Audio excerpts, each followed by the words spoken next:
Ռոբերտ Սապոլսկին ստրեսի իր հետազոտություններում նշում է, որ ստրեսը մեծապես նպաստում է ագրեսիայի աստիճանի ավելացմանը։ Եվ մյուս կողմից էլ ագրեսիան ինքնին նվազեցնում է ստրեսը։ Եվ այս փոխկապակցվածությունը պատճառ է դառնում շատ ժամանակ, որ մարդիկ ստրեսի, սուր ստրեսի կամ ուժեղ ստրեսի պարագայում դրսևորում են ավելի շատ ագրեսիա։ Մյուս կողմից էլ իհարկե ինքը նշում է, ինչպես եւ շատ ուրիշ հետազոտողներ, որ ստրեսի արդյունքում ագրեսիայի դրսևորումը որպես կանոն հիմնականում, բայց ոչ միշտ դրսևորվում է կարգավիճակով ավելի ցածր անհատների նկատմամբ կամ այլ կերպ ասած տեղափոխվում է։ Այսինքն, եթե ինչ-որ մի պատճառով անհատը սա վերաբերվում է նաև մարդկանց սուր ստրես է ապրում կամ ուժեղ ստրես է ունենում եւ դրա արդյունքում ագրեսիայի աստիճանը բարձրանում կամ դրսևորում ավելի ճիշտ ագրեսիայի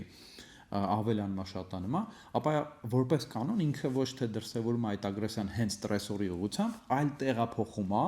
իրանից ավելի կարգավիճակով ցածր, կարելի է հասկանալ ավելի թույլ, ավելի փոքր անհատների վրա։ Կենթանական աշխարհում դա շատ ավելի պարզ հասկանալի է, ավելի թույլ, ավելի փոքր կենթայիների կամ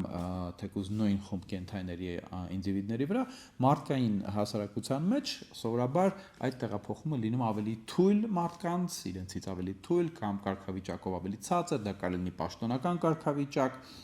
ավելի ցածր կարգավիճակով մարդկանց վրա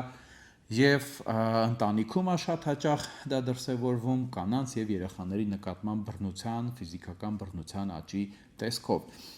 Սրա մասին խոսում են նաև այն հետազոտությունները, որոնք վերաբերվում են պատերազմների եւ օրինակ տնտեսական ճգնաժամերի արդյունքում ընտանեկան բռնությունների թվի աճին են վերաբերվում։ Սրանք նույնպես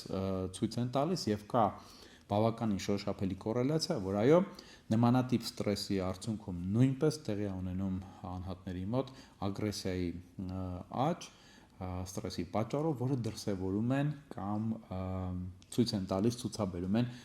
իրենցից ավելի թույլ կամ կարգավիճակով ավելի ցածր անձանց նկատմամբ։ Ուժեղ ստրեսի արդյունքում մենք նաև դառնում ենք ավելի էգոիստ։ Կան հետազոտություններ, որոնք կատարվել են սոցիալական հոգեբանների կողմից եւ վերաբերվում են այնպիսի դիլեմատիկ իրավիճակներին, որոնք ուժեղ էմոցիոնալ ծանրաբեռվածություն են ստեղծում։ Եվ փորձերը ցույց են տալիս, որ մարդկանց մեծ մասը հայտնվելով ուժեղ էմոցիոնալ ծանրաբեռվածություն առաջացնող բարոյական եւ ընդհանրապես դիլեմաների առջեւ իրենք ընտրում են այն տարբերակը լուծման, որը առաջին հերթին բխում է իրենց շահերից եւ բնականաբար նպաստում է ստրեսից ազատմանը անմիջապես։